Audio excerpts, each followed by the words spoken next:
Bonjour à toutes et bonjour à tous. Il nous a été posé la question de savoir comment connecter à ses compagnons et amis de destinée. Tout d'abord, il est important de rappeler cette parole de l'Évangile dans le livre de Proverbes 18 au verset 24 dans la version Bible du Semeur qui nous dit qui a beaucoup de compagnons les a pour son malheur. Mais un véritable ami est plus attaché qu'un frère. Il est plus attaché qu'un frère. On parle là d'attachement parce que dans l'amitié, il est question d'âme qui se lie. Et nous n'avons pas le droit en tant que chrétiens de nous lier à n'importe qui. Déjà, il sera important de lever une fausse croyance sur les amitiés de destinée, notamment celle qui consiste à dire il est ami de destinée parce qu'on s'est rencontré à l'église ou parce qu'on s'est connu sur le lieu de culte. La parole de Dieu nous dit dans 1 Corinthiens 5 au verset 11, maintenant ce que je vous ai écrit, c'est de ne pas avoir des relations avec quelqu'un qui, se nommant frère, est impudique ou cupide ou idolâtre ou outrageux ou ivrogne ou ravisseur, de ne même pas manger avec un tel homme. Donc la Bible nous dit déjà que dans les relations, dans les amitiés, aussi vrai que la personne te dise que je suis chrétien, je suis frère, je suis sœur en Christ, à partir du moment où cette personne-là est impudique, elle est cupide, elle est idolâtre, elle se retrouve dans ces vices-là, l'apôtre Paul dit de ne même pas manger avec de telles personnes. Autrement dit, celui que tu vas appeler mon ami en Christ, mon bestie en Christ, mon ami, mon camarade de destinée, la Bible te dit déjà que si c'est une personne dont Christ n'est pas vu en elle, il ne faut même pas penser ami de destinée. Il faut penser réelle conversion d'abord de cette personne. Et toi, tu n'as pas le droit de t'associer avec de telles personnes parce que la Bible dit les mauvaises compagnies corrompent les bonnes mœurs. Donc déjà, cette fausse croyance qui consiste à dire si je l'ai rencontré à l'église, c'est forcément un ami de destinée, il faut en sortir. Rencontrer quelqu'un à l'église ne veut pas dire forcément ami de destinée.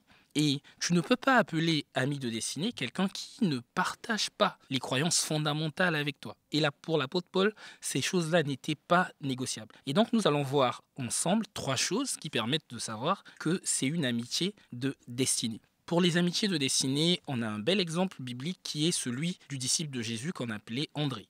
André était un bon exemple de ce que un ami de destinée, c'est celui qui t'emmène vers Dieu. Il est dit dans la parole, dans Jean 1, du verset 40 à 41, André, le frère de Simon, était l'un de ces deux hommes qui, sur déclaration de Jean, s'était mis à suivre Jésus. Il alla tout d'abord voir son frère Simon et lui dit « Nous avons trouvé le Messie » qui se traduit par Christ. André, lorsque il y a eu la déclaration de Jean, il s'est mis à suivre Jésus. Lorsque Jean a dit « Cet homme-là, c'est le Messie ». Mais on dit qu'avant de se mettre réellement à suivre Jésus, il s'est dit cette bonne nouvelle, ce salut que j'ai reçu, ce Jésus que j'ai vu, que j'ai connu, il faut que je le partage. Un ami de destinée, c'est celui qui veut que le Dieu qu'il prie, le Dieu qu'il prie, le Dieu qu'il expérimente, que toi aussi, qui es son ami de destinée, tu puisses l'expérimenter. Et donc, André, ce qu'il va faire en premier, c'est aller présenter Jésus à son frère. Tu n'es pas ami de destinée si tu ne présentes pas Jésus aux amis qui sont censés être des amis de destinée. L'ami de destinée présente son Dieu. Il t'emmène vers Dieu. Ce n'est pas quelqu'un qui t'emmène dans des chemins obscurs. Il t'emmène vers Dieu. Et l'ami de destinée, il te challenge. Quand tu vois sa communion, tu vois son attitude, tu vois son mode de vie, tu vois ses habitudes, toutes ces choses te challengent et te disent j'ai envie de devenir comme lui, j'ai envie de marcher avec lui. Et Ruth pouvait dire, à propos de Naomi, la Bible dit dans Ruth 1 au verset 16, mais Ruth lui répondit n'insiste pas pour que je te quitte et que je me détourne de ta route. Partout où tu iras, j'irai. Où tu t'installeras, je m'installerai. Ton peuple sera mon peuple, ton Dieu sera mon Dieu. Quand tu vois la personne, tu te dis, le Dieu que cette personne prie, en tout cas, je veux aller vers ce Dieu-là. Naomi, par son attitude, Naomi, par sa façon d'être, Naomi, par qui elle était, elle a donné à Ruth envie de connecter à ce Dieu-là. Les amis de destinée en premier, le premier des critères, c'est Dieu. Amis de destinée, destinée divine, c'est vraiment tout commence par Dieu. Au commencement, Dieu, au commencement des amitiés de destinée, Dieu d'abord. La deuxième des choses, c'est ce qu'on va appeler l'unité de pensée. La Bible dit deux hommes marchent-ils ensemble sans s'être mis d'accord. Dans Amos 3.3, dans la version Semeur, dans la version Second, il est dit sans s'être convenu. Dans les amitiés de destinée, il est question d'accord, il est question de se convenir. Tu ne peux pas être ami avec quelqu'un qui, quand c'est l'heure de la prière, lui il te dit ah ouais, la prière tous les jours, tout le temps, la prière. Moi, je pense que le vendredi, au lieu qu'on aille autant de prières dans sa présence, on pourrait chiller, on pourrait faire comme tout le monde, faire comme les jeunes de notre âge. En faisant ça, la personne te montre que tes valeurs, ses valeurs à elle ne sont pas alignées. Et dans les amitiés de destinée, il est question de croyances, de valeurs, de principes qui sont alignés. Il faut qu'il y ait un alignement, il faut qu'on arrive à se convenir. Et à partir du moment où on arrive à se convenir, on peut dire qu'on a atteint cette unité dans la pensée, cette unité dans la façon d'être. Et lorsqu'il y a cette unité dans la façon d'être et dans la façon de penser, à ce moment-là, on développe des aptitudes telles que on sait ce que l'autre pense. On sait que l'autre, à ma place, il agirait comme ça. On sait que l'autre, c'est sur tel chemin qu'il irait. On sait que ça, je ne peux pas me permettre de faire parce que ce n'est pas bon, parce que ce n'est pas ce à quoi l'autre aspire.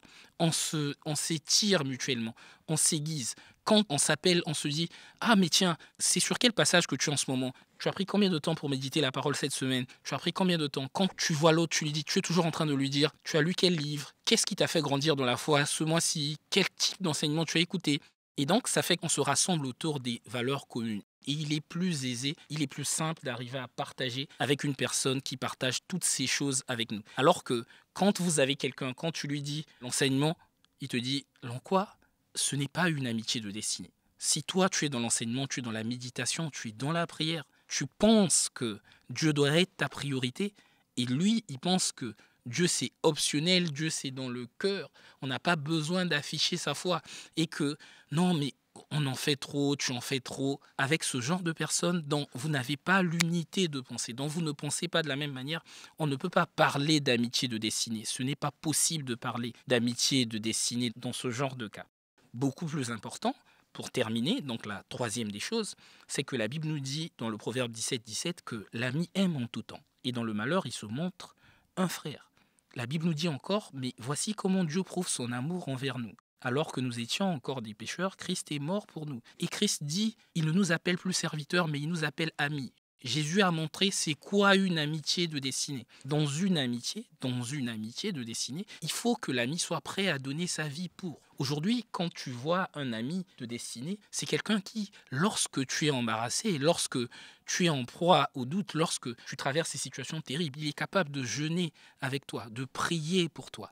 Il est capable de se lever et de dire « Seigneur, cette situation dans la vie de mon ami, elle doit s'arrêter ». L'ami de destinée est capable de prendre à cœur tes fardeaux pour en faire devenir les siens. Et la Bible dit qu'il n'y a pas de plus grand amour que de donner sa vie pour ses amis. Il est question de donner la vie. Il est question de donner la vie. Il n'est pas question de venir seulement au moment de la joie, de partager les fêtes, les bons moments. Mais même dans les moments douloureux, l'ami de destinée est là. Pour savoir que quelqu'un est un ami de destinée, il faut que son amour soit ardent, il faut que son amour soit brûlant. Le proverbe nous dit bien, il aime en tout temps. Son amour n'est pas circonstanciel. Son amour n'est pas que pour les bonnes saisons de la vie. Son amour n'est pas que pour les jours où il y a de quoi manger. Son amour traverse les circonstances. Son amour est inconditionnel. La preuve même que c'est un ami de destinée, c'est qu'il sera prêt à donner sa vie pour l'ami qui est son ami de destinée. Ce ne sont pas des points ou des clés qui sont exhaustifs sur la notion présenter l'ami à Dieu, de faire en sorte que son Dieu soit mon Dieu, de faire en sorte que mon amour soit présent, mon amour soit visible, mon amour soit vrai, qu'il soit palpable, qu'on partage l'unité de pensée, les mêmes croyances, les mêmes valeurs. Nous pouvons le retrouver, tous les exemples bibliques à travers les amitiés de destinée. Amen.